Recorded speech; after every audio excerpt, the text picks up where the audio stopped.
video games, you can click his name below in the description. And this week, I wanted to talk about Avowed, and this is meant to be a positive view of the game. I've seen marked improvements. Some of the things I've been frustrated by are seemingly being answered by the developers, and I'm like, okay, well, maybe give them more time, because I continue to think the game looks a little rough and not quite ready yet, but I do think they've got great ideas, and they do seem to be listening to feedback. So I'm going to end the previous stream that was about Dragon Age the Veilguard, why I want to see more gameplay. I am feeling like my mind has been changed about that. We're going to end that stream and redirect everybody over. Kirk, thanks for being here this week again.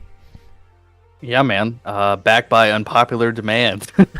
or back by popular demand. People, if you missed it last week, they really liked the Fable stream that we did. Yeah, that was probably more contentious than today will be. Although I don't know if we're seeing this game in exactly the same light. We were kind of going back and forth in DM yesterday about, specifically, if you guys haven't seen it, the deep dive. So I just want to start. Let's just start with the main criticism that I have, and I want to kind of hear your thoughts on this one. And it's going to be showcased in this gameplay. One of the things that's frustrated me the most, and guys, before we dive too much into this, make sure you are smashing that like button. Let's try to get those first 100 likes. Thanks for coming over from the previous stream. My main criticism is, as you see him swing at these guys, it's almost as if you're not hitting them. You're swinging through them. And I think even worse, I actually think the fire and the spells look awesome. Even worse, when he does his sword thrust, he sort of brings the sword up and then kind of pushes forward. I can't even tell if that's landing on the enemy. He does it multiple times in this section. And so my main frustration is the lack of player feedback. And I know they do talk about earlier in the deep dive, if your weapons are under-leveled, the enemies won't respond. They use these little mushroom guys to show you. And here, I understand tougher enemies aren't going to like ragdoll from every hit. But the even that sword thing that he did, it didn't look like it hit. It looked like he didn't even move forward. And they did confirm you can play the game in third person, which I think some of this might actually feel better in third person. So the gameplay just played. I kind of was able to give my commentary on it. Where do you stand on this in particular? Because I'm like, dude, delay the game, polish this up. It needs to be better if I'm going to be in that much combat. So I'm not inclined to disagree with the premise here, that the game should be delayed. In fact, I totally concur in that. But I think when we're talking about combat, even in chat, like Donnie's being very vocal about it not looking too good, to put it lightly. But some other people are giving some explanations and saying like, oh, the feedback is, for instance, they're using this kind of color or like effect. Seems like they're turning red, and there's kind of like this bloom effect when the sword makes contact with their body. They could be doing that because they know that there's not as much of a visible stagger, or it could be a game design choice. Like, I'm not really sure. But what I think this really comes down to combat-wise is it's entirely preferential. Like, in the same way that I was critical of Stellar Blade because I was looking for a Rise of the Ronin, Dark Souls, Elden Ring, or Lies of P type experience from that game and the combat. And what I experienced in the demo made me very, very concerned about how they weren't going to be able to deliver on that. Turns out they're kind of going for a completely different game type, which I ended up, enjoying for what it was. But at that point in time, it felt like this was going to be a Souls-like. It didn't fall in line with my preferences of what the combat for that type of game would be when I was experiencing that demo. But I don't think that you could say that the combat was bad. I think I was just being critical of it because it didn't work for the genre type that I perceived the game to be. And I wonder if we're looking at something similar here, where you maybe have a preconceived idea of what combat should be like in RPGs, or even specifically Western RPGs, with an emphasis on this type of first person combat. Maybe that's why you're trying to get into third person, because it doesn't seem like they're doing it well to suit your taste for that type of combat. But I do think what we're looking at with this game is it's going to come down to preference. Now, you could argue that it's not going to meet the preferences of the wider audience, and so a lot of people are going to find it unsatisfactory or distasteful. That could be true. I'm not really sure, but I don't know that there's anything demonstrably or definitively bad about the combat design here. I just can definitely see that it's maybe not resonating with a large amount of people, which could be a reason for them to tweak it, I mean, I've got people in chat here, weighing in, and WGC says it's Obsidian. It's about story and characters, not combat. And I think my pushback would be they've shown mostly combat, and I love the characters. I actually think the NPCs look good. I think the dialogue sections look like something that would be enjoyable. And I'm typically not a dialogue guy. And I said from the very early stages, I said, the amphibian-looking fish guy, he actually looked quite good as far as character design. But I don't know why you would constantly show combat if that's not the focal point of the game. Virtually every trailer we've seen has been, I would say, mostly combat. Somebody walking around with their hands up, casting spells, swinging a sword, swinging an axe, dashing forward, things like that, bashing with the shield. We've seen an ample amount of combats. I don't know if I accept that this game doesn't need to have good combat, or that it's okay if it's bad. I remember people dismissing some of my criticisms of Cyberpunk, and they would say it doesn't matter that the gunplay's not that good because it's an RPG. And I'm like, okay, that's not a get out of jail free card. You can't be like, well, our game does need to have good feeling combat because it's an RPG. And we just showcased this sequence with the mushrooms. You'll notice, if you remember, maybe you weren't watching, but if you were watching, he was sort of hitting the mushrooms and the sword was stopping. It was literally stopping and the mushroom was flashing. And that's because the weapons were under-leveled. And they show later he'll fight some of these mushroom guys on a stairwell. He's like moving up a stairwell. And he'll swing through them and they stagger. And so my feedback is, I feel like they've shown a ton of combat where, for whatever reason, the player's under-leveled, like not having any impact on the enemies whatsoever. Maybe that's because they don't want the enemies to die quickly. They want the animation sets to play through or something. But this reminds me of the stream I just came through. You've got to treat your gameplay, I think, in a better way. Showcase it and make the player look awesome, not weak, right?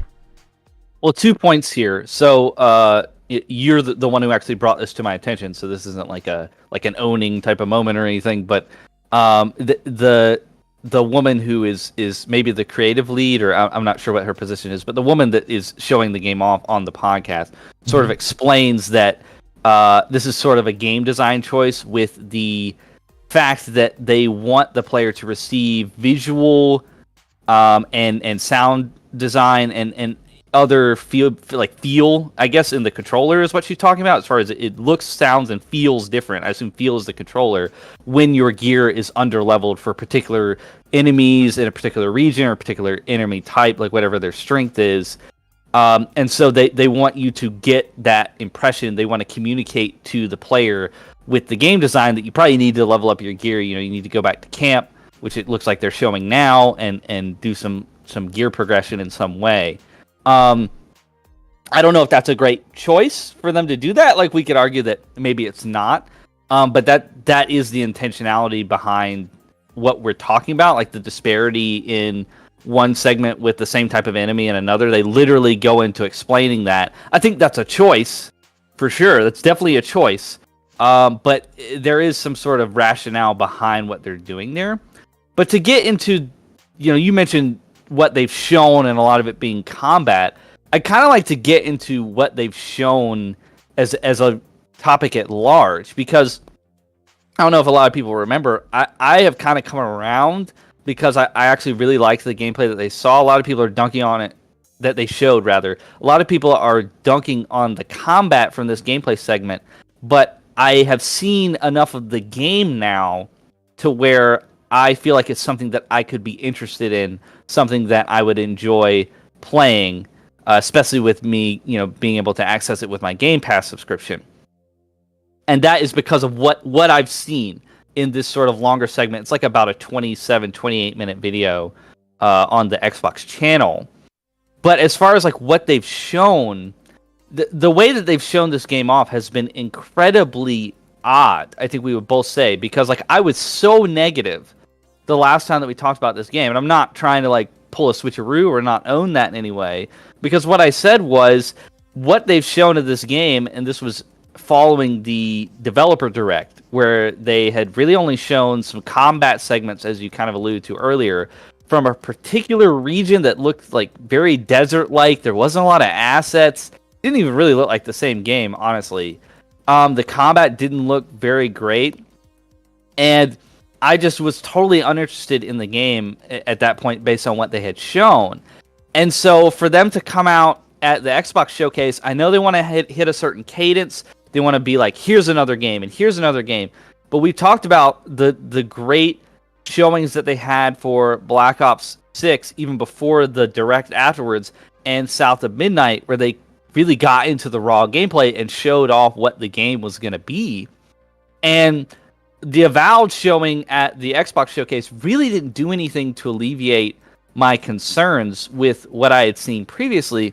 It was really only once I watched this 28 minutes of like long drawn out corporate podcast speak. I mean, no disrespect to Tina Amini. She's great at what she does, but like it's very clear that she's there for a particular purpose to kind of shepherd this dev through certain hoops to cover certain things, and it feels kind of like, oh my god, like when you're watching it.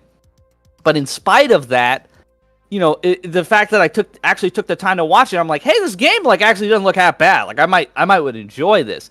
So it's like this weird conundrum of like they are having such difficulty showing this game, and to concur with what you said earlier, what they've shown, especially on the most public stages, has not inspired a lot of confidence, or more importantly, a lot of like intrigue and interest. Like I don't think that there's any hype around this game because they haven't marketed it well, and they still have not marketed it well. And that's what I said when we talked about it before, is that I think it might come down to marketing why I'm so low on this game. But thank God that this podcast exists, because you can go and watch this and realize, oh, maybe the game isn't that bad. But why is this buried in this one thing that is not being broadcast to the greater public at large that would be interested in this game? I don't know. Even as we're watching it, though, like I'm just seeing a lot of indicators that always cause me concern. I'm seeing a very shallow FOV. I'm seeing very slow turning. That could be why some of the combat. Here's where you're going to see, now you can see their sword is at level, and you're seeing there's a stagger, there's a ragdoll effect. So I actually do think they should be showing more of that. Like when he hits these enemies and they react in the direction they've been hit, and then he goes in for the thrust and they go flying back, that looks really satisfying. I'm like, oh, hey, look, I'm actually going to have an impact on the enemies. But then I'm like, you still have this shallow FOV. I feel like the game is zoomed in. There's another, I think, good shot of impact from the sword. I think the fire spells look awesome. I think the effect it puts on the enemies also just looks really what they're cool. doing with colors and like particle effects and things with the aesthetic, very, very cool. Like I think that the color palette and the aesthetic of this game is even more enticing than Dragon Age. That's not to say that Dragon Age isn't higher fidelity than this game. It definitely is. But I think that the artful kind of, I mean, it's even in the logo for the game, right? Like the artful kind of conception and aesthetic of this world, like it's really coming to fruition. It's like as we get closer to the release of this game, I will give them credit for that. We've come a long way from that stupid bandit camp in the middle of the desert with no assets and no color. We're finally walking around in this world that they've kind of shown glimpses of in the trailers, with the camera panning and showing the oasis and the mountains and the vistas and everything. And it's like, I want to see you walking around that. Like, why can't I see that? And I don't know why the only place that you can see it is in this podcast, but that's the only place you can see it. I don't know why. Now, people were asking in chat, would you pay full price for this? You're like, well, I'll play it on Game Pass. Okay, but you wouldn't pay full price for absolutely not. I would not pay. I would not, unless it comes out and it gets a lot of 9s, and I guess enough 9s. It's not. I don't think it would need to get a lot, unless it comes out and it's like, oh, this is kind of a gem. Like, don't sleep on this game. I don't think I would pay $30 for this. I would have to go sub 30. It's just not that type of game. Like, it just doesn't look like it's going to be a quality banger. But it looks like it's going to be a fun time. Like, I've moved a lot from saying that this is basically dog water. It's going to be another Redfall. Like, they finally showed some of the game that looks good. And I know a lot of people are complaining about combat, but there's a lot going on in this world. It reminds me a lot of what I really like about Elder Scrolls and, Bethesda in general. I obviously, Obsidian and Bethesda, like, people don't like when you put them in the same conversation, but it's almost unavoidable. I think that they have some similar styles that don't really ape each other, but they reflect on one another in a positive way, I think, and they sort of build each other up. We've seen that with the Fallout series. So I would love for them to kind of do their take on what an Elder Scrolls is. It doesn't necessarily have to be in competition with Skyrim, I guess. Really looking at this, I was like, dang, like maybe I want to go back and play some Oblivion. Like that's kind of the vibe that I got from this. So I'm all for that. Like if that's what this is going to be, if this is going to be like an Elder Scrolls Oblivion in 2024 that I get to play on Game Pass, that's great. I just don't know it's going to blow anybody away. Well, and they're also saying it's going to be smaller in scope. It's going to be closer to something like Outer Worlds, and people are kind of upset about that. I am actually fully in favor of that. I'm far more likely to complete a game if it's in that condensed, almost, I don't want to say bite size. That seems too small, but just more completable. I don't need to commit my life to every game that comes out. I said this during Rise of the Ronin. I said, once I get beyond 30 hours, like, it's time to wrap things up. And that game ended up being significantly longer than that for me. And I was still near the end. I was beelining. I was like, dude, I am ready to be done here.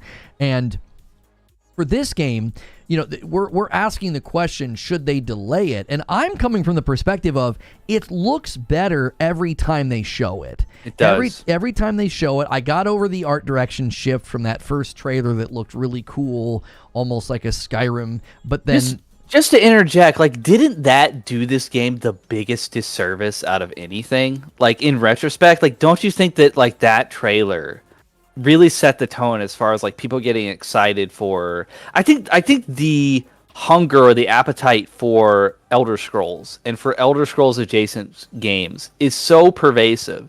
I mean, you even mentioned Elder Scrolls 6, and everybody, gets super excited about it. They showed that announcement trailer way too early. You want to talk about showing stuff too early? I'm sure you have some complaints about that, but like, I think this got everybody hooked in because they were like, oh, this looks like a dark kind of fantasy RPG, and it's like not that at all. And I feel like they're just working against that at this point, and it's really set them back a ton. So they're trying to like reintroduce everybody to like what this game is and why they should be excited about it. And I wonder if that would even be a problem for them if that initial trailer hadn't set those really different expectations from what the actual game is going to be. Well, I want to defend Bethesda because the Elder Scrolls 6 trailer was the media's fault. Every time they sat down to do an interview about one of their games, they're like, "Are you making Elder Scrolls 6? Are you making Elder Scrolls 6?" And they literally, like, they basically said, we made that trailer so that everybody would stop asking. So that was more like the media and the public's fault. I think with this game, I've continued to say Xbox shows games off way too early. They force these devs to push out a cinematic trailer to get everybody excited. Like Redfall, they announced that. Nothing like what the cinematic trailer ended up being. The cinematics for those trailers aren't even in the game, which really makes you wonder, why are you spending so much money on marketing materials and cinematics?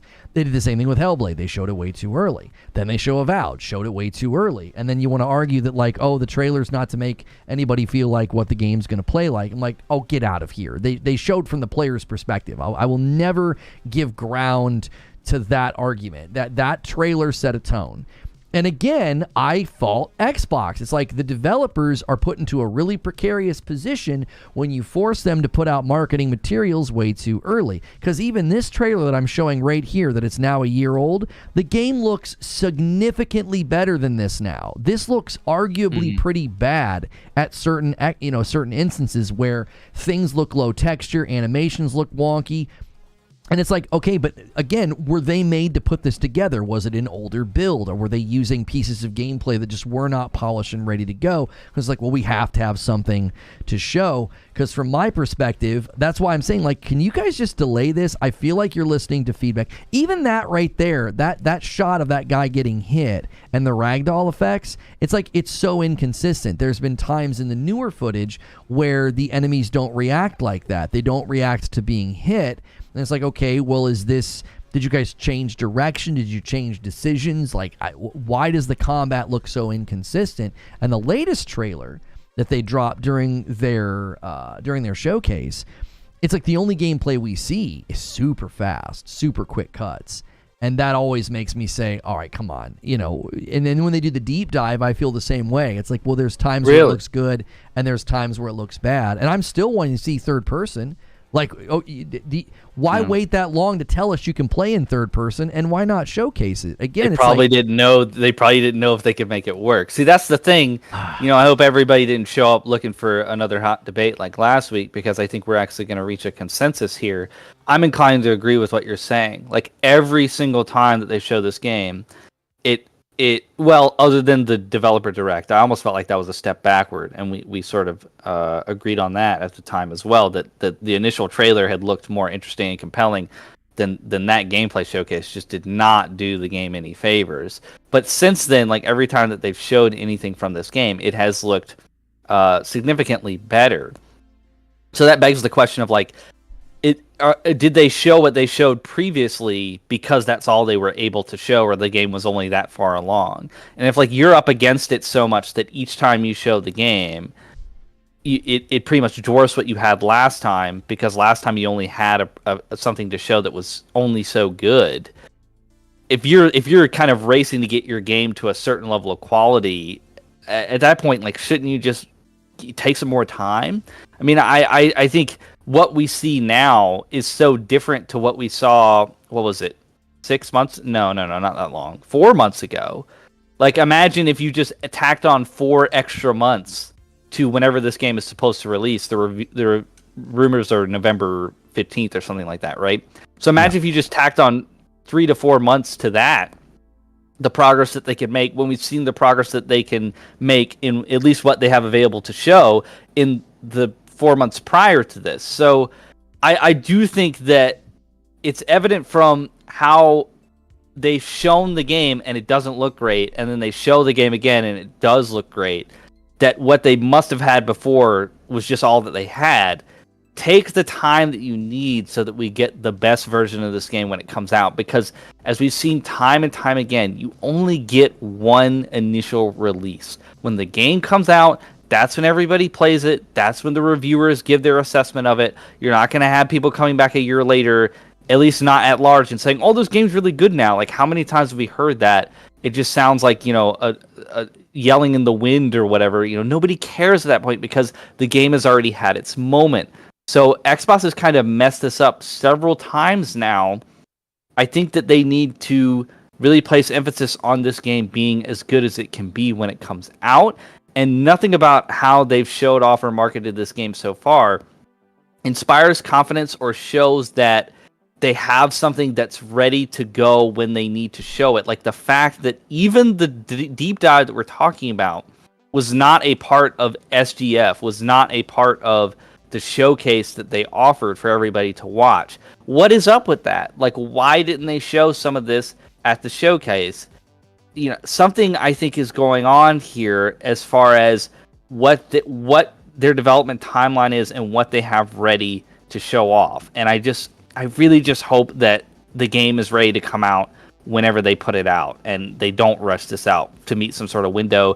The holiday is already filled up for Xbox with Indiana Jones, Stalker 2, and Call of Duty. This would be a great February, March, April release. So I hope that they strongly consider that, and that's why they didn't commit to a release date in the showcase, because that also doesn't inspire confidence that they didn't commit to a release date. So I'd be fine with it being delayed.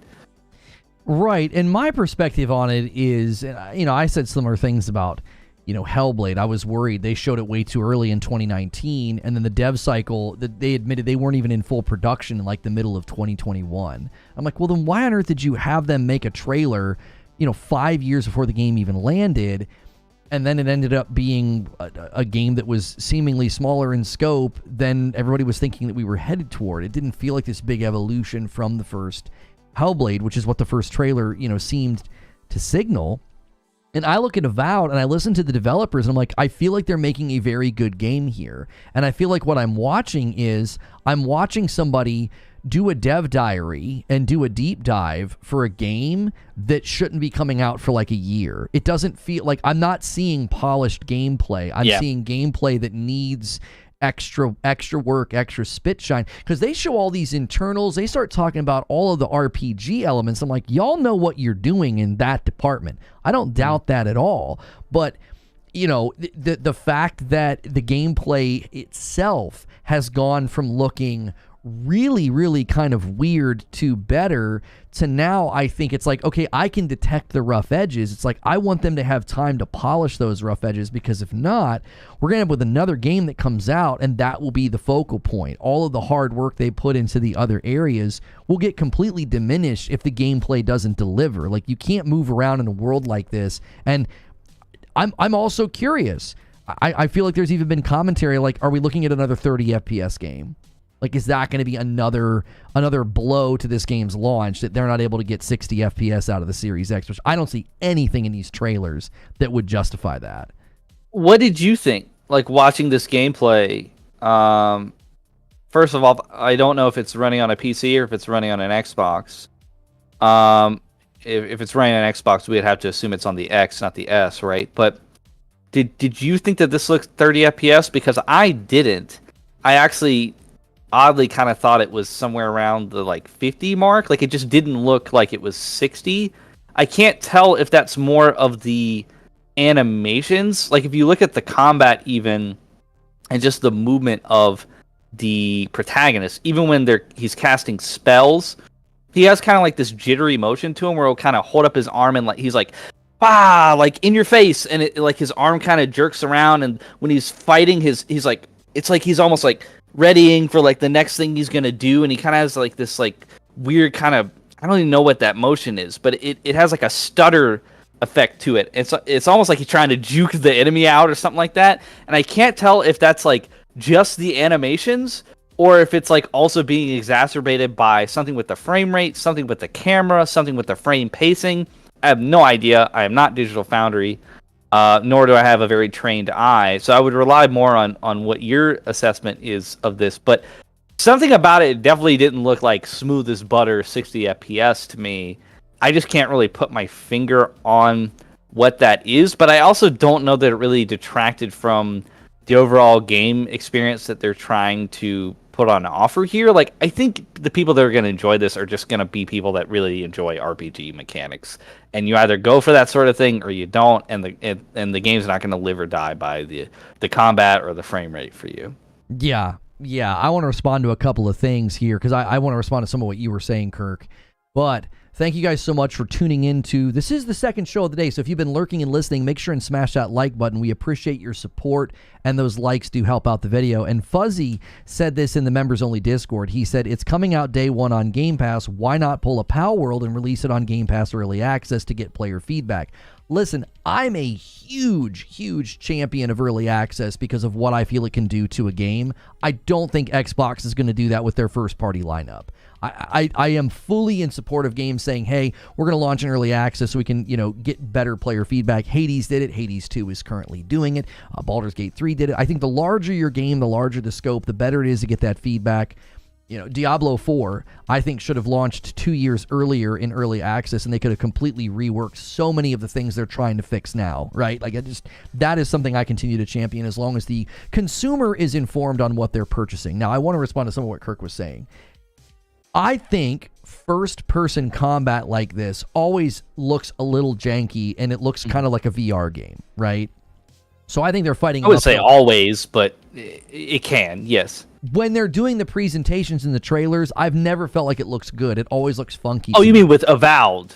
Like, you're not just saying first-person combat at large looks like VR. You're saying Avowed has consistently looked like a VR game. That's what you're saying? I think first-person melee combat always looks a little funky in the trailers. Like, it doesn't feel... Or Avowed. Okay, no, gotcha. for games in general. Oh, okay. So, like, I remember when they showed off Sea of Thieves, I thought the same thing. I thought it looked janky. I thought it looked funky. Now, I'm saying in the trailers. The reason I'm saying in the trailers is, once it's in your hands, it can feel okay. Like, Sea of Thieves, I think, feels totally fine. But in the trailers, it always looked funky to me. It never looked smooth. It never looked fluid. It, like, the gun looked too big or the movement looked too slow. That's just my own personal perspective. Not everybody needs to agree. I'm just saying, when I watch a trailer and it's this first person, I'm holding a sword up like this, right? I'm picturing, like, how derpy is that? No one holds a sword like this, like, out in front of their face, right?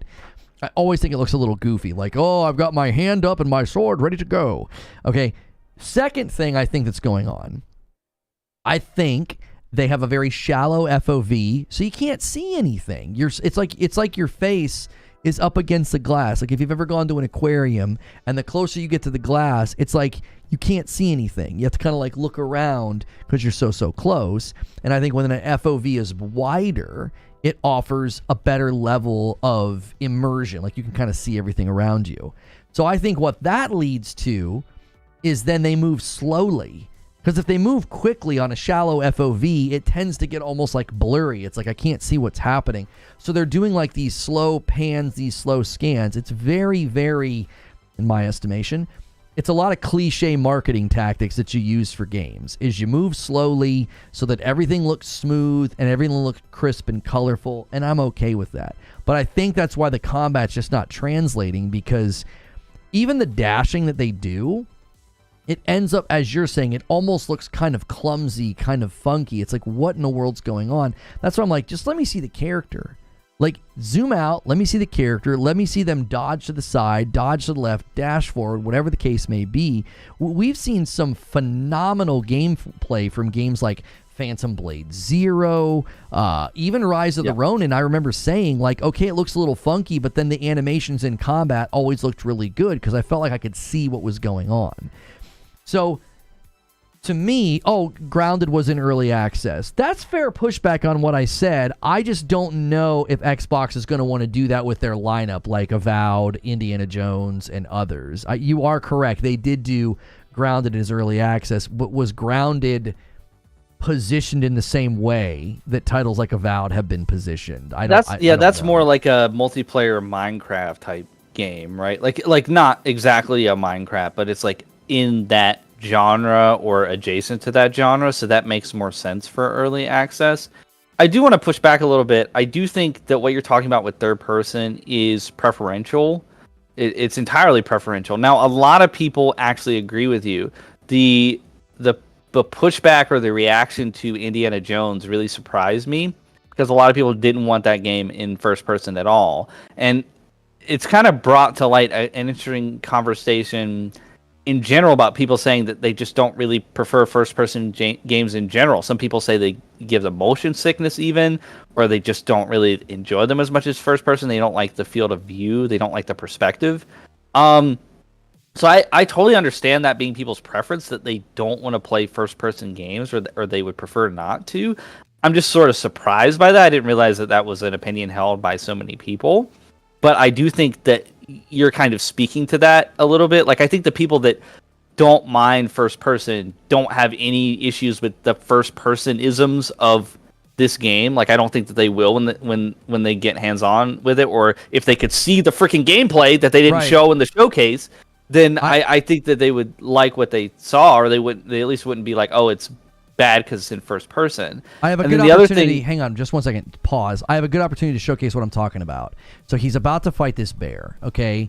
And he blocks and then has to readjust his camera down. And to me, it's like, it just looks like, that doesn't look enjoyable to me. It's like, he doesn't just fluidly block the bear and then go to the next animation. It's like, the camera panned up for the block, he has to pan back down. It's like, that is why it feels awkward to me. Like in a shooting game, you're almost always kind of keeping your crosshair in the center, and maybe you're looking up on a ledge, maybe you're looking sort of down over a ledge, but generally, you're sort of aiming down sight, aiming down center. And in a melee-based game, like it's like he had to readjust the camera. It's like, why? Yeah, it doesn't look like an enjoyable experience to me. Lono, in a shooter, you have to manage recoil. Like, you're going to be shooting and your gun is going to be going up, so you have to do that as well. I think you're just proving my point. Like, it entirely comes down to player preference. You don't seem to enjoy, from at least my assessment from what you're saying, is that you don't seem to enjoy first-person isms with first-person games. And what I'm warranting is that there's apparently a lot of people out there that totally agree with you and hold the same preference. I just think that those criticisms are coming from that place of preferentially not wanting games to, more often than not, be in first person, because you have to deal with the game being in first person. There's people that are completely unbothered by that in shooters and melee combat games in first person alike, and there's people who really just would much rather play a third person game.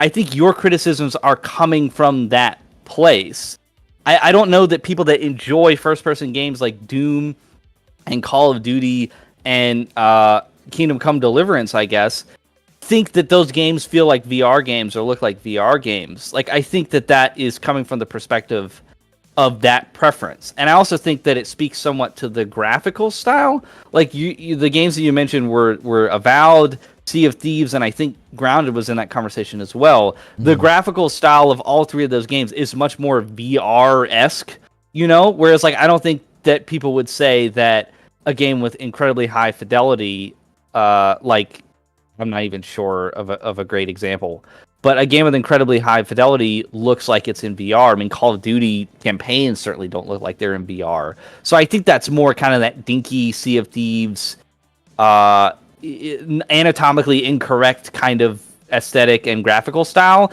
I definitely think that Sea of Thieves looks like a VR game because of how the art design of that game, the way the characters and all the enemies look and everything. And Avowed sort of has some of that. It feels like it has some of that DNA in there as well. Yeah. But again, I think that what they showed most recently looks the best. Like, it took it from feeling like Sea of Thieves to almost looking like this game and Fable, like maybe traded art styles since the initial trailer of when they first announced Avowed. Like, it's interesting that, like, Fable, that used to be this kind of dinky little fun cartoonish looking franchise, and sorry if those aren't the right words or adjectives to describe it, is now looking like a lot more photorealistic from what they've shown. And then this game kind of is taking the color palette and the look of the older Fable games, and it kind of has that storybook type of aesthetic to it. Or you could even say Dragon Age is in that conversation as well. Like, it's musical chairs with all of these game aesthetics and the world and atmosphere. But I don't think that anybody that really enjoys first-person games and enjoys particularly first-person Western RPGs is going to have any problem with what you're talking about. Maybe the combat, but again, I think that the people that are down for that ride, like, I'm talking about people that enjoyed Starfield. I'm talking about people that would sit down and play the entirety of the Forgotten City and have a good time and think that was a good game. Like, there is an audience for that. I just think that you may not be in that audience. I'm only like halfway in the door. Like, it's like 1 foot in the door, 1 foot out. Like, I definitely can enjoy those type of games. They're not like my bread and butter or like the end all be all for me. Like, I think there's definitely other genres and other game types that I get into and really enjoy more. But like, this definitely feels like something that I would want to play. Only after the footage that they showed in this podcast that they didn't advertise well. And I don't know why that's the case. And it just kind of all is representing maybe like a larger problem. I'm not sure. I don't really have anything to go off of other than the weird cadence and rollout of the marketing of what they've shown. And so it's like, hey, all I have to say is if you guys could use more time, take it, because you haven't been able to hype this game up well. So nobody's really champing at the bit for it to come out. Like who is like waiting on bated breath for this game to come out this fall or winter? Like, I mean, like, a lot of people, because they're doing the same thing. This harkens back to what we debated last week. It's showed up numerous times. They've been talking about it for years, and I think this is something Xbox, now that they have such a massive amount of property, they just need to stop doing that. Like, come out. Like, I think what Dragon Age The Veilguard has done is exactly what you should do. You stay super quiet, and all of a sudden, boom, you have an extensive gameplay look. The game's coming this year, and they're on a marketing tour. And I also think, just to give a little bit of pushback on some things, yes, when you're in first person and a gun recoils, that is an active immersion point of, as I'm shooting the gun, I'm trying to control it. I think in melee combat, every sort of piece of combat is animation centric. So you bring up the sword to block, or you swing the sword, and those animations affecting where my camera ends up, I just think that feels awkward. Like, when I'm actively shooting a gun, I can control the camera. When the sword comes up and goes back down, and now my camera angle is different and it needs to be reset, I've played games like Asgard's Wrath 2 on MetaQuest. And so that's a melee-based game. And I'm swinging my hands, and my camera angle is always independently affected by my head, like wherever my head decides to look. So I can swing, block, I can do all this stuff, and the camera's unaffected. I always feel like in first-person games like this, it's like everything I'm doing is affecting the camera in a negative way. So that's why I want third-person for Melee. The other thing you said that really made me think of something is, I would love to play Sea of Thieves VR. Like you said that, and I was like, oh, wow, that'd be such an amazing update to that game. If VR had any legs whatsoever, that they would be trying to figure out how to do that. But I don't know. It would be interesting to see what of the player base would actually want to play in VR, or if they could get new player base for that. But I just love sailing. I just love sailing in that game, and I think it's the perfect VR game would for be VR. Cool. It would be really, really fun. But I think you're right. I think VR is always going to be in a troublesome spot because the demand just isn't there. It's expensive. You got to put something on your head. People get motion sick. It's a hard sell. I do think your take on first person games is weird. Like the idea that you're like saying that in a shooter you're gonna have recoil and that's immersive, but in a game where you sword fight enemies and you put your sword up and you block an attack and there's knockback from that and you have to readjust your camera, that's not immersive. I don't understand what you're talking about. It's because they're separated. It reminds me that I'm playing a video game. When I'm shooting the gun, I'm actively attempting to control the gun as it's shooting. It's not like I shoot the gun and I'm like, oh, time to reset the camera. Oh, shoot the gun, time to reset the camera. It almost truncates it. It separates everything. So it's like block, all right, reset the camera. Swing, all right, reset the camera. Everything's more separated, so that feels like it's almost like immersion breaking because there's not this seamlessness, there's not this fluidity. That's why when I feel like I'm in third person, the camera kind of just does its job. It's just kind of behind me, and it lets me do the swings, the blocks, the parries, the dashes, the rolls, and everything goes...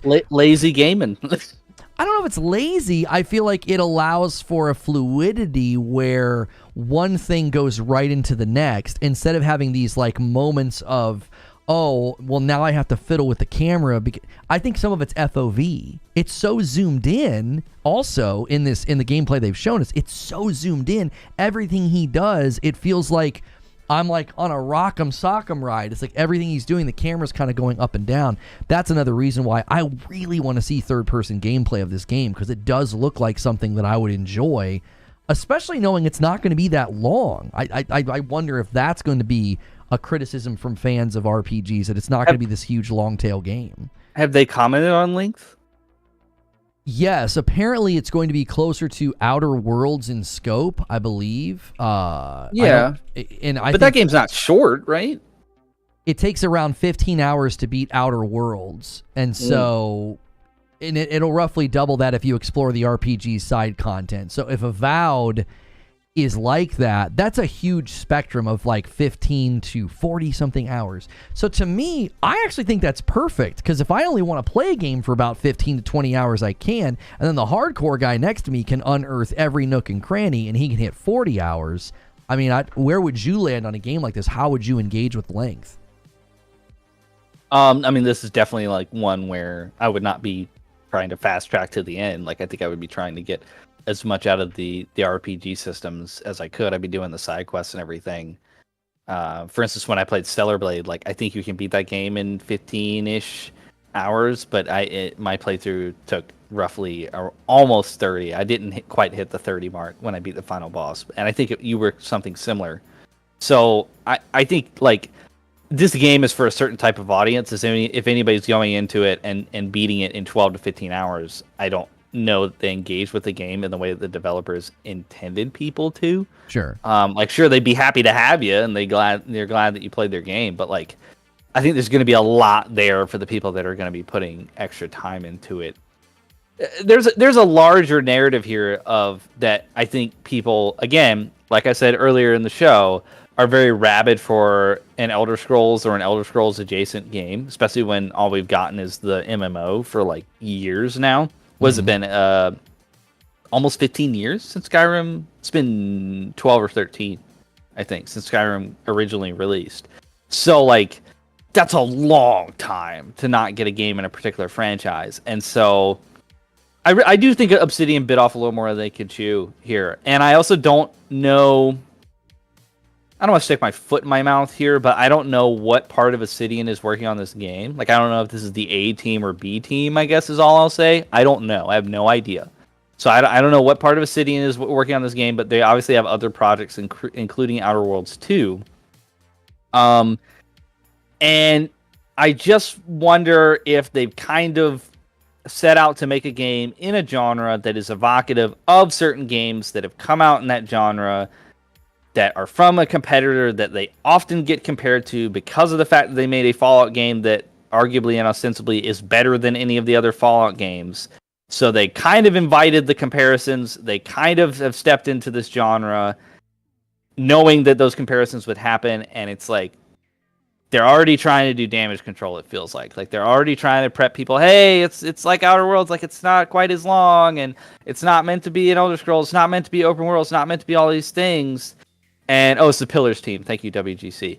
It's meant to be a Pillars game, kind of, but like in third person. And everybody's like, yeah, but I want Elder Scrolls. I think you'll have the Pillars fans that come through. You'll have the true Obsidian fans that come through. But like the mass market appeal of this game is basically just going to be like, you like Skyrim, right? Like they can't avoid that. Like there's no way that you can try to mass market this game and get a lot of people interested in it and not be like, hey kids, you liked Skyrim, didn't you? Like.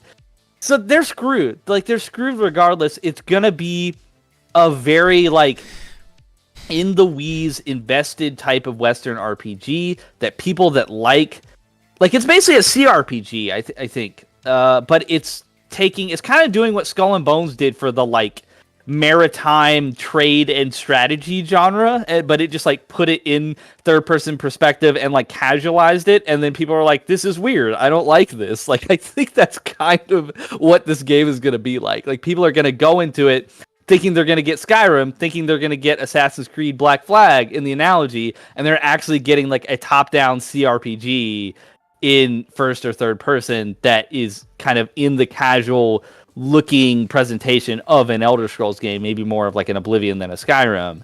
And I think people are going to be like, this isn't really what I wanted out of this, and then they're just going to put it down. But I do think it won't be a flop. I do think it'll do just fine. I think the outliers for reviews will probably be 9s and 7s. Like the real like RPG appreciators that review this for various outlets are going to maybe give it a 9. And then I think people that don't get it are going to give it a 7, maybe a couple of 6s. But I think this is going to be around like the high 70s, low 80s Metacritic and Open Critic range probably. And that's like, Xbox can just be like, all right, like another good, above average game that we put out. Like, we're happy with that. Yeah, I think I want to push back on what you're saying a little bit because, and again, maybe this will prove to people that I'm being genuine when I say the game looks good, promising. It's looked better every time. Please just delay it if the devs need more time to polish the gameplay, because I think that's going to be a huge deal breaker for people. If the combat feels janky, they're not going to get to the meat. They're not going to get to the good stuff, because I do think there's good stuff here. I don't think I agree that they're doing damage control. I think they're being very honest about like, what is this game going to offer to people? And if people come at it expecting Skyrim, I would say that's their own fault. I've not seen anything in the footage that maybe communicates that. Maybe that's a good reason they really did a huge art direction departure from that first trailer, because maybe that art direction would have subversively set that expectation of, it's going to be like a Skyrim. I also don't know if I agree they bit off more than they could chew from the actual Obsidian documentary that they did where they talked about this game. They actually were shopping the game and using multiplayer, because I guess that was like a buzzword at the time with publishers, was multiplayer, which we know why, right? People want the ability to have ongoing monetization, and multiplayer is a great way to do that because you keep people playing the game. And they basically said, as they started building the structure of the game and the missions and the quests, they realized their core competency was sort of going to buck up against trying to make it work in a co-op environment. I am paraphrasing, but that's essentially what they said. And I actually respect that the developer said, listen, if we do this, we're going to compromise what we're good at. And I think that's fundamentally what happened with Redfall. The team said, we don't even really know if we want to build a multiplayer game, and they were kind of forced to, or either that or they didn't vocalize their frustration strong enough. I feel like Obsidian did the opposite, and they said, we're not going to build a game that we're not really equipped to build. Let's build a game we are equipped to build. Now, maybe that's why the combat doesn't look particularly strong, because maybe that's not their strong suit. Maybe their strong suit is the dialogue systems, the questing, the RPG mechanics, the build, the choices, right? The player volition impacting outcomes. Maybe that's where they feel they're better suited, which is why I'm saying if they need more time to get that combat feeling good, I would say take that time. That's the vehicle of engaging with this game's world. I don't think you can navigate this game's world and be like, oh, it's fine if the combat feels kind of bad or disjointed or janky. I think that's going to kind of buck people right off the horse. They're not even going to be able to get immersed into what I feel they've taken great care with. I do feel like they've taken great care with creating environments that have a unique feel and art style and story and characters that you're going to become interested in. And I'm worried combat's going to really get in the way of that, which is why I'm saying if you need more time, please take it. We don't, we did not hear good feedback from people who played Stalker at Summer Game Fest. Another game that I'm worried is being forced to push their game out because these games are being put on Game Pass. And I think that cadence, that need for cadence that Xbox has set up, I'm sitting here looking at games thinking we don't have release dates for Avowed. We don't have release dates for Indiana Jones. We have a release date for Stalker 2. It was delayed, and we heard from people with hands-on that it is not ready. And that, to me, is you showed up to Summer Game Fest with a demo that isn't ready. Like, okay, well, what about Avowed? Are there previews? Has anybody had hands-on? No, isn't that weird? Like, nobody has walked away from SGF and been like, I played Avowed and it was good, or I played Avowed and it wasn't good. Like, apparently nobody played it. Like, why is the only place that they're showing this gameplay in this weird this 28-minute podcast with Tina Amini? Like, I don't understand. That's so bizarre. No, people had more time in backrooms with Dragon Age Veilguard apparently than this game, which is so that's bizarre. Been nothing but praise from people that got to play it. Yeah, like, that's been very positive. Which we don't know why, but no, I'm kidding. I'm just kidding. But speaking of hot takes, I'm gonna throw down some sauce here. Because we haven't had quite as much of a spicy episode as last time. I'm not just doing it for the sake thereof. I really do feel this way. Okay. Right before you throw down your sauce, we want to have this as a part of the discussion. It's going to be playable at Gamescom, is what we're hearing. So maybe we're dealing with a game that they just. They aren't ready. They weren't ready. It's not ready. Yeah. For it to not be ready and playable for a demo at Summer Showcase or Summer Game Fest. That's everything. If that's true. That could be good or bad, though. That could be good or bad. I want developers working on their games, not vertical slices. But delay it. That's the whole point of this show, right? Is like if you're ready to have people go hands-on 2 months later, delay it by 2 months at least. Like, the fact that this game showed up to Summer Games Fest the way that it did, which is basically it didn't show up, but also, here's a deep dive if you want to watch it. It's like, oh man, like I really do think a delay would be so prudent for this game. I hope it gets delayed because I'm very happy with what I saw here, but I can tell, we both can tell that they're up against it time-wise. They never have what they need to show. Honestly, in retrospect, it's so weird that this game was even at the developer direct that they had this past spring, or maybe it was February. But like, this game should have skipped that entirely, and they just should have been head down, and maybe they show that trailer, and then they just show up to Gamescom in full force. Again, what you're talking about with like Xbox marketing, which I agreed with in our Fable discussion, Xbox marketing is weird, and they don't make the best decisions. Even if the game maybe looks more than competent or enjoyable, the marketing can kind of almost detract from that at times. Also, please don't say before you lay down your sauce ever again, to be honest. Whatever you said. Okay, everybody get ready. Kirk's going to lay down his sauce. Oh, no. Lay your sauce down. Put your sauce on us. We're all waiting for your sauce. Pause.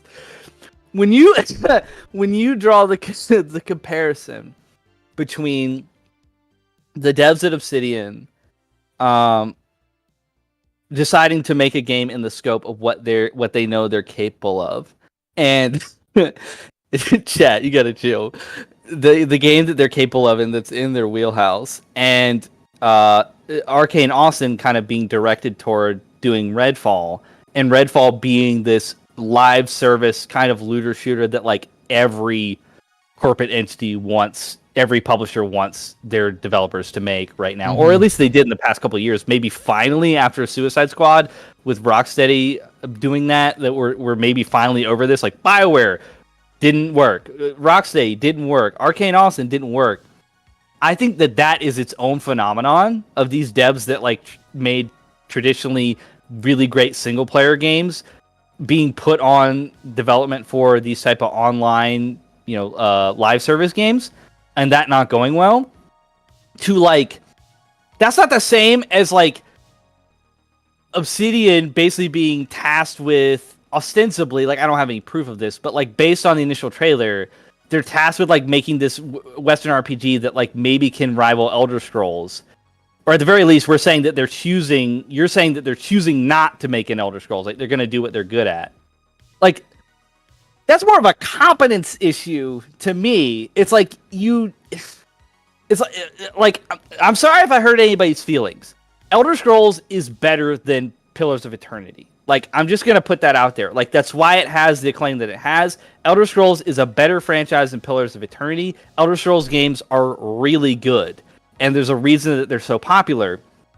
If Obsidian is deciding, hey, we can't make an Elder Scrolls because that's not in our wheelhouse, that's not what we do well, that's a competence issue. Like, that's not the same as Arcane Austin saying, hey, maybe don't make us make Redfall. That's not a good idea. That game's not going to do well because it's a live service and we don't do that well. And only Bungie really knows how to do that, with the exception of maybe Ubisoft Massive. Please don't make us do that. To Obsidian being like, yeah, we can't make Elder Scrolls. Like we're not able to do that. Why? Like, I'm not sure why they're not able to do that. So like, I'm not willing to give them a pass for what you're saying is a positive of them saying, oh, we scaled it down because we know that's what we're good at. I mean, and that's why people aren't necessarily going to be as excited for this as a blockbuster hit that is full scale. Like, that's why people like the games that Sony first-party studios put out, like God of War and Spider-Man, because they're big, they're awesome, they're bombastic, they have a lot going for them. That's why people like Bethesda's Elder Scrolls games, because they have all that depth and all that scope. If they decided that they weren't capable of doing that, that just means that they're not capable. And I'm not willing to say, like, oh, good on you for figuring that out. Like, I think it would be better if they made a better game that was more comprehensive and had more quality. And that's just how I feel.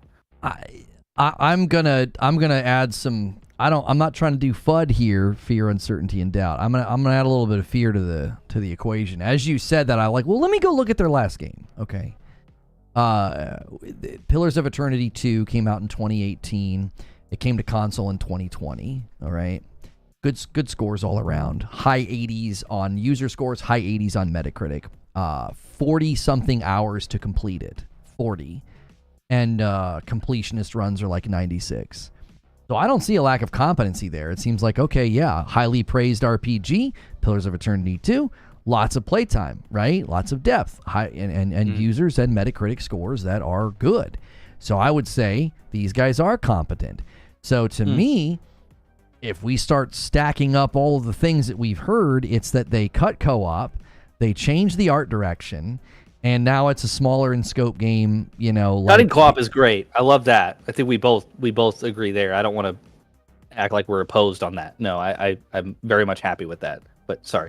But you could look at it from a particular angle, and you could say, wow, you've really trimmed the game down. What made you do that? We've heard other Xbox first-party studio games that went through similar threshing floors of trim. Halo Infinite, for example, trimmed a bunch of its content and removed before launch. And now we've got another game from an Xbox first-party studio. Yeah, but that's not good. That's not good, Lono. Like, that's I'm not saying it's good. I'm not saying it's good.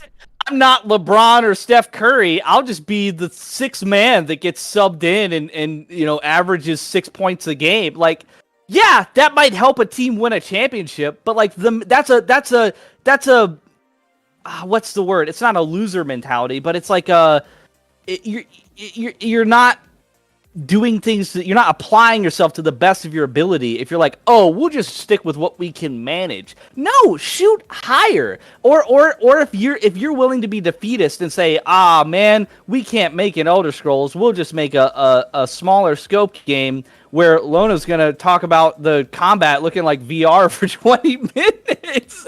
Like, that's not what you should aspire to. I'm sorry, Obsidian. Do better. If you did do better, a lot more people would be excited about your game. I hope that you get the time that you need to make the game the best game that you can. But in a sense, what you're praising them for is them already willingly giving up on making the best game that they could because they didn't want to push the envelope. They didn't want to be innovative and evolve beyond what they already did with the Outer Worlds. They didn't strive for greater. And that's why you don't see a lot of buzz and excitement about this game, is because it's a known quantity, or the things that we don't know about it are concerning. Like, nothing about this is pushing the genre forward. Nothing about it is groundbreaking. And like, it's so evident from the discourse about it, from what they've shown and from what they haven't shown. And it's like, I'm not going to praise them for that. In fact, I'm willing to be a little bit critical that this is like ho-hum for a reason. It's because they set their sights at average to above average. Let's go with above average. I don't want to stick my foot in my mouth. They set their sights at above average. They didn't set their sights at 90. Like, if you're making games and you're not trying to hit 90 and you're not an independent developer, what are we doing? Like, I don't know what we're doing. I may have failed to communicate properly in that what I just said previously. I was actually arguing you could look at this from an angle and say this is all concerning. I wasn't praising them. I was saying they have the chops to do a good RPG, a lengthy RPG based on Pillars of Eternity 2. And I'm like, this could be concerning. We now have another game that looks like it's trimmed itself down. Now, I could look at it from another angle, okay? So I wasn't trying to praise them for those things. I did give them praise for cutting co-op. I'm like, okay, don't do something that you're not good at. Yeah, that's great. Okay. I mean, like, look at Wolfenstein. Was it Youngblood? This is a horrible concept for a game. Yeah, don't do that. So you could look at it from an angle and say, this is super concerning. These guys know what they're doing with RPGs, and they're building a short RPG. They trim the game down. They remove multiplayer. They change the art style. You know, why would they do all that? Well, you know, the skeptic in me says, the Series S has struck again. Okay, but then I could look at it from a positive angle, and I could say, now, wait a minute. What if they wanted to sort of put Pillars and Outer Worlds in a blender and give us a game sort of with the feel of both? Like, it's got the first person, maybe it's a little bit more lighthearted, a little bit more approachable, a little bit more streamlined, not quite as long, and yet it has that Pillars touch. Like, I could look at it from that positive angle and say, is this their meager, mediocre effort, or is it their attempt to blend two things that they think people will like, you know, kind of coming together and meeting in the middle? I think you could look at it from two different perspectives here. Am I wrong, though? Like, the premise of that is that it's an 80 max. Like, the premise is not... Like, we don't even have to see the game that much. I want to retract that. We always want to see the game, and I want to be consistent about that, because I've been consistent about that in the past. What I'm trying to say is, on paper, premise-wise, we can start to anticipate the ceiling for the critical reception of that type of game, because it's an old style of game. Like, if you're gonna do that, then be Zaum that made Disco Elysium and push the genre forward. But, like, aim higher. Like, that is we want to talk about sauce. Like, the secret sauce that they're missing here is that nothing is evident from what they are trying to do with this game. That they're trying to aim higher. They're not even willing to try to go up against a game that came out in 2011. Like, I just, like, what? Who is this for? Like, I don't, like, I'm gonna play it and I'm gonna enjoy it, but, like, I don't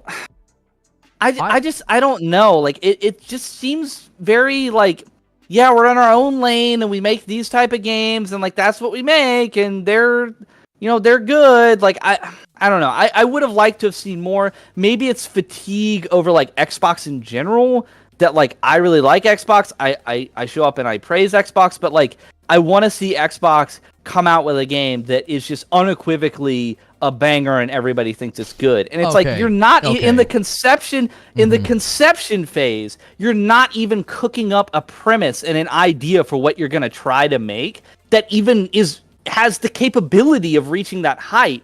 Why would you set out to make something that is only above average? Why would you not be like a Larian and say, you know what? F it. We're going to make Baldur's Gate 3, and it's going to be the best damn game that anybody's ever seen. Or Hades. We're going to make the best damn Greek mythology-based roguelike anyone could have ever thought could exist. And then we're going to do it again in 2. Like, why are you not approaching game dev for that perspective? And maybe if you were, marketing the game would be a little bit easier. I'm not sure, but maybe it would. Okay, all right. I understand now where you're coming from, because I was like, why do they need to shoot high? And I think you're maybe viewing them under the umbrella of Xbox. Like, you feel like Xbox hasn't come out swinging with a first-party title that like really aims high. Which I don't know if that's fair to Obsidian, because like I think Pillars of Eternity 1 and 2 are critically acclaimed and beloved, and so is Outer Worlds. So I feel like these guys don't need to aim high. They don't need to push the genre forward. I'm actually okay with them saying, let's put Pillars and Outer Worlds in a blender and give people something that's sort of the best of both. It doesn't need to be a 50-hour RPG. And maybe they didn't want to do another Pillars game. Maybe they wanted to try something new. They likely learned a lot from their time with Outer Worlds and thought, hey, what if we incorporated some of this in a game that is sort of very Pillars, but not the full-on 40 to 50 hour game where, you know, one run through is going to take you a significant commitment. So I can appreciate maybe looking at Xbox as a large studio owner and saying, you guys really haven't hit a home run yet. You've got some games on base, but you're wanting to see something highbrow or high marks from them, award-winning. And I don't think that's the goal with Avowed, which I'm actually totally okay with that. I actually want games to maybe just focus on being really good and not every game has to be earth-shattering. I am too, because I love a good Pentiment, which was Obsidian actually. A fantastic game for what it was, and obviously I support games like Hi-Fi Rush. It's incredibly unfortunate and almost a little bit infuriating that Xbox closed Tango after that game did so well, and it was the darling that it was. So maybe I should retract that statement about Xbox. I think I can articulate actually what it is for me. Okay. And this to be very clear, this is very opinionated. I want to wear that on my sleeve. Like, I'm not, trying to preach this like it's just like factual. This is very much my opinion. But you know how like a while ago we had like zombie game fatigue, and before that we had military first-person shooter game fatigue, because there were a lot of games in those genres, and it was like, oh, here's another one, and like Days Gone kind of suffered from that. Like, nobody was really excited for Days Gone because like The Last of Us already exists, and like other games, zombie games already exist, and then Sony Bend comes out with this game, Days Gone, and people are like, okay, what is it doing that other games haven't done before? And they're like, you have a motorcycle, and it's just like everybody's like, nah, that ain't it, Chief. And like, I think it's fatigue. Like, I can go play Kingdom Come Deliverance. I can go play Skyrim from over a decade ago. Like, and there's so many others. Like, this is a genre, Western fantasy RPGs, even not even Western, but like fantasy RPGs is such an oversaturated genre that like, if Obsidian is going to be like, oh, we're going to do this, like the same thing they did with Outer Worlds, but Starfield didn't exist yet. Like, that was an interesting concept of like, we're going to take Fallout, like New Vegas, I guess, and like we're going to do a small scope version of that in space. It's going to be wacky and hokey and enjoyable and lighthearted and fun, but also have like the great, fantastic Obsidian RPG mechanics that you're looking for. Mm-hmm. That as a concept was innovative. Like, it didn't have to be a blockbuster hit. Mm-hmm. What I'm saying is, if you're going to come into a genre that is so oversaturated, where there's at least 20 games in this genre that I could go and play that are great, that are maybe not even new, like they're old, and if you're going to like add to that library and your game doesn't necessarily even perform like in terms of game experience and like what it's like to play it, what the quality of it is, games that came out 5 to 10 years ago. Like, you're just adding fodder to the genre. Like, it's just a fatigue of, like, what is a genre that, like, I think a lot of people enjoy, and there's a lot of great games in it, but, like, why do we need yours? Show me something. You haven't shown me hardly any of the game at all, but it'd be great if they could show me something that was self-evident. Like, it communicates, this is why this game is a great addition to the genre, to that library of this type of game. Right. And like everything that we've seen is just like, well, we're good at making these games, so we thought we'd make one. It's okay. Like, I mean, yeah. It's kind of like my commentary on Concord. Like, do we really need another 5v5 hero shooter? Yes, that is okay. That's my issue with this game. Yeah, totally. I think what I would say to push back is that, 5v5 hero shooters, there's a range of experience and replayability there, and I think in an RPG there's a greater range of player volition, player choice, and experiences to be had. So like, I actually think this game is offering me something that I like, and that's, I can finish this game in around 20 to 25 hours and I've had a good time, and that to me is personal preference. That to me is what makes some of these games appealing, is that I loved playing Gunfire Reborn with my wife. It's basically a rogue shooter inspired by, I would say, Borderlands and other games like it. And the reason we liked it so much is because it gave us the morsel-sized experience of a Borderlands, but we didn't have to play beginning to end an entire Borderlands game, and deal with all of that. It's like sometimes you just want something that's a little bit more piecemeal. And I experienced something similar the other day with Elden Ring's DLC. I beat the first boss. I realized I was going to have to kind of like go back down through this area that I wasn't enjoying all that often. And I was like, okay, I know what this game is going to demand of me, and I don't want to do this right now. I'm not interested. Okay. So I look at a game like Avowed, and surprisingly enough, in this conversation, I feel like I'm the one that's trying to be more positive, to be like, I think this game looks like it's up my alley. I want this game to land. Please delay it if you need more time. And I think you're saying, if you're going to step into this genre, you need to bring more to the table. Like, if you're going to step, like what I would say to Concord is, well, not need. I would just like you to. Like people in chat are kind of, giving me a lot of pushback, saying what you're saying, they can't make the game they want to make, or unless you're going to do something innovative, you can't make a game. Absolutely not saying that. What I'm simply saying is, if you're going to make a game that is not particularly unique, and what you show me is not particularly compelling beyond, I like games in this genre, so I'll probably play yours and enjoy it, then I'm allowed to critique that for it being ho-hum. Like, that's all I'm really doing. I'm not saying that this is like, a pile of poo. I'm just saying, like, I guess I'm just pleading with them to please make me excited about it. Show me something that makes me excited about this game, because you're marketing it terribly. The best bit of gameplay is buried in this weird podcast that people had to tell me to go watch because you didn't put it in your showcase. Like, I don't. This reminds me of the conversation I just had about Dragon Age: The Veilguard. It's like, why can't you guys showcase awesome gameplay? Is it because the game isn't ready? Is it because the game's rough? Or is it because they just don't have that in their concept of, well, that's not really the point of the marketing. Like, the point of the marketing is just to kind of showcase the various biomes and the various things you can do. Because the Dragon Age Veilguard gameplay showcase, to me, I would argue that was a mistake. It was like, you guys did a bad job showing this game off. If you were going to try to like quell everybody's fears about, is this too big of a departure from Dragon Age?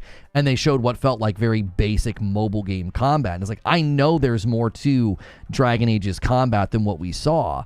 And that's why when I saw this, somebody literally in my community said, there are parts of this deep dive that look much better, Lono. You've got to go check it out. And I saw it, and we just watched it. We're watching it right now. The enemy is actively reacting to being hit. And I was like, that looks great. And it looks good. Can you please let me see third person?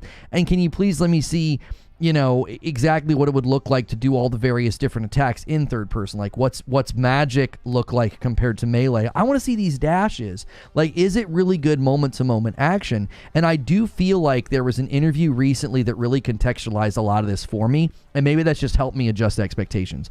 There was an interview where they basically said, is it an action RPG? And essentially the guy said it's an RPG first.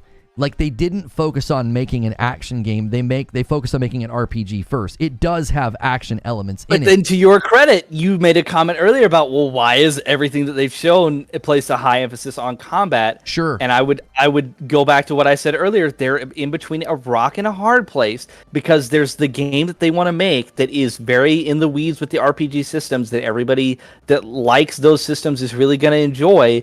That the pillar fan base is really going to enjoy this game in this world, being from this perspective, I'd imagine. Like, it's going to be a good game.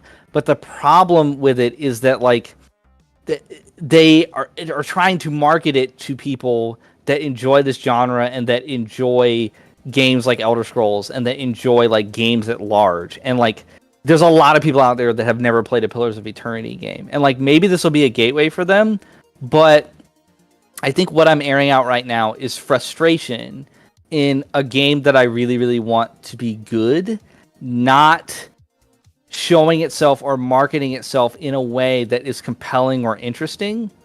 And it's not that I don't think the game is going to be good. I guess I have a little bit of PTSD from Skull and Bones. Not that this is going to be anything like that, but I just don't want this game to come out and people be like, oh, it's not Assassin's Creed Black Flag. It's not Elder Scrolls. And then everybody, like, craps on it for like a week.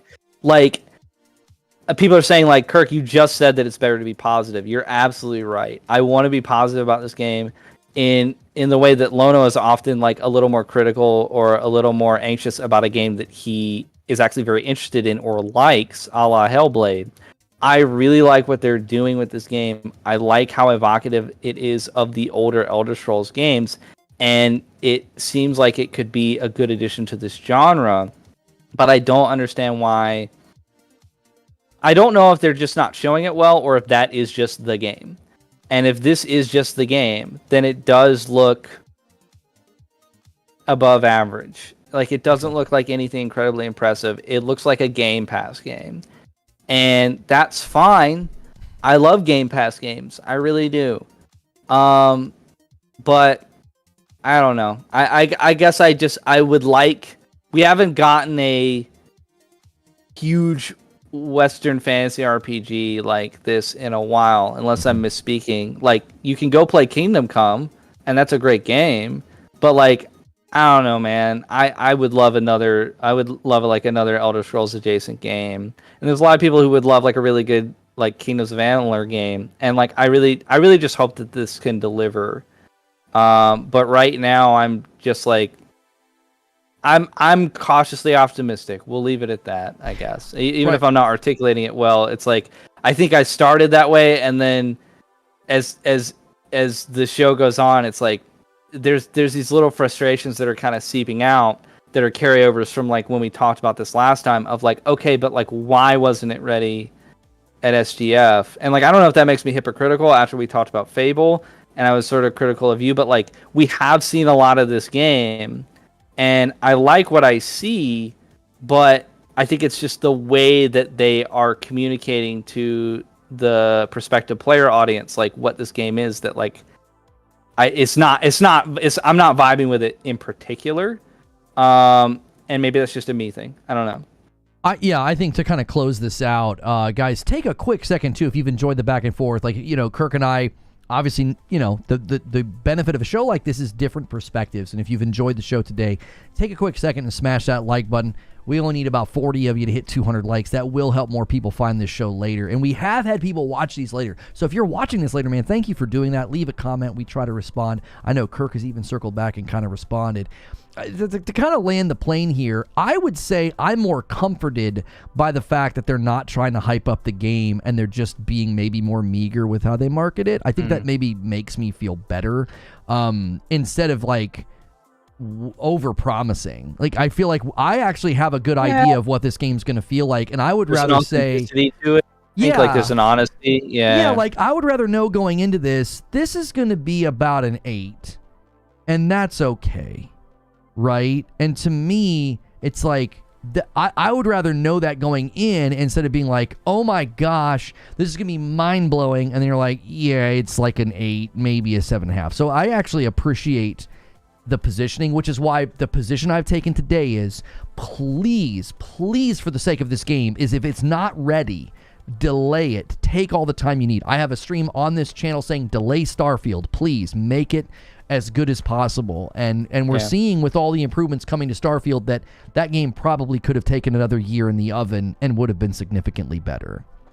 I think if this game was coming out next fall, like next holiday, I'd feel better about it. Like I think I'm psyched for what this game could be. I don't know if I'm going to be psyched for what the game ultimately is. And there's a lot of reasons for that. It's the fact that they never really seem to have something really impressive to show at the time that they need to show it.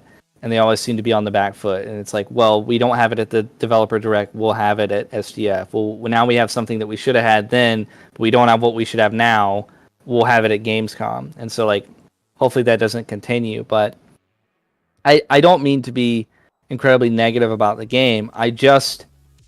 I want them to put out a product that is as well crafted as it possibly could be. And I want it to have things that are characteristically compelling and interesting and unique so that it doesn't just feel like genre fodder. And I see glimpses of that. I really do. But I am worried that it's going to be a little bit indistinguishable from the rest of this genre. And that's really the only criticism that I could possibly levy about this game and what I've seen is like, it just looks like it's going to go in that library, like people's backlog or whatever of like, oh, that's another one I need to get to. You know, like it already kind of has that vibe. And like those games are great, like all of them. And I hope I have the time to, go play Kingdom Come Deliverance 2 when that comes out. Like, is that going to be a groundbreaking, award-winning game? Maybe, but like also maybe not.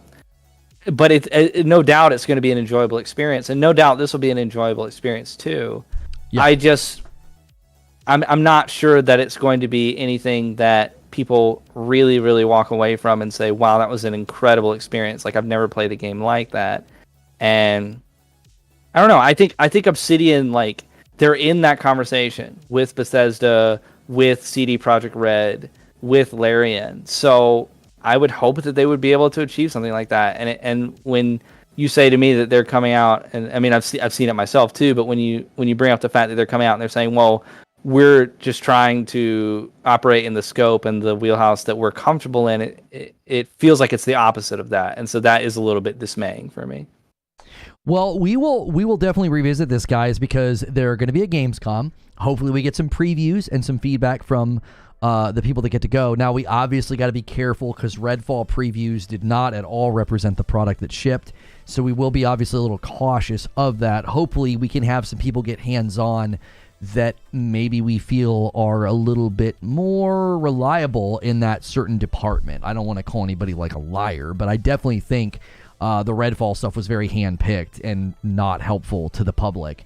And we heard from people that I felt were being pretty honest about Stalker 2 with their hands-on, which is concerning because that game is very close to launching. I mean, 2 to 3 months away. That's a tiny window in the development world. So hopefully we can hear some good things at Gamescom, and maybe when they show up at Gamescom, they will give us a dadgum release date, because both this and Indiana Jones not having release dates, I still don't get the play there. Maybe I think somebody hopefully to push it back.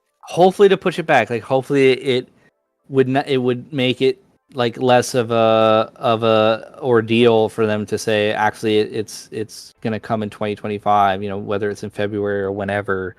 I still think this game could be very, very good, and it could surprise a lot of people, myself included. That's what I'm hopeful for. Again, the podcast footage gave me renewed interest, and so now it's like, all right, you've got my attention. what can you do with it? And I guess at the end of the day, like, I just don't want to be let down. And I think a lot of people are in that same boat. But there's no way we get a bad game out of this, to be very, very clear. Like, this game will not be bad. It will be more than competent. It will be enjoyable. Obsidian just don't make bad games. But it's just a question of, like, does this go in the upper echelon? Like, is this one that we're going to look back on and be like, man, Avowed, right? Like, that was a game. Or is it just going to be like, yeah, Avowed, that was pretty good. So we'll see. Well, we'll definitely see, chat, so keep it here for that. Hey, as we end here, we're going to go to Writer's Room, and that's a behind-the-scenes look for members. We had a great result today, 76 members. I gifted all that I owe you guys, and you are pretty on pace. You need about 100 members a day this week to make Creature Play a cute game, and we'll pick that game in the Writer's Room as well. That's a great reason to be a member. Smash like before we leave. We only need about 30 of you to hit the like button, and that will help this video later. So take a quick second and do that. Double check that it saved your like, because YouTube was being really squirrely earlier. So do a quick check of that. And then I'm going to spam a link in chat. That is where we are headed. If you are not a member, feel free to go check out Kirk's channel. It's clickable in the description. Or you could check out my upload from this morning about why Dragon Age is changing my mind. That video is getting some good engagement right now. So go see what people are saying. I'm going to start the Writer's Room. Thanks so much for being a member to this channel. And you may have gotten a gifted member today. Nice strong start to the week. 76 members. You need about 100 a day if you want to make Creature Play a cute game on Friday night. So, I think we should try Cuphead. We should try that software that I was going to play Cuphead with. We'll combine cute with rage. All right. I'm going to end the previous stream with Kirk. We talked about Avowed, and it was good. And the sauce got everywhere. Yeah, and Kirk got sauce on everybody. I thought that was good. I really do. Yeah. It let me kind of pull for the game, because I am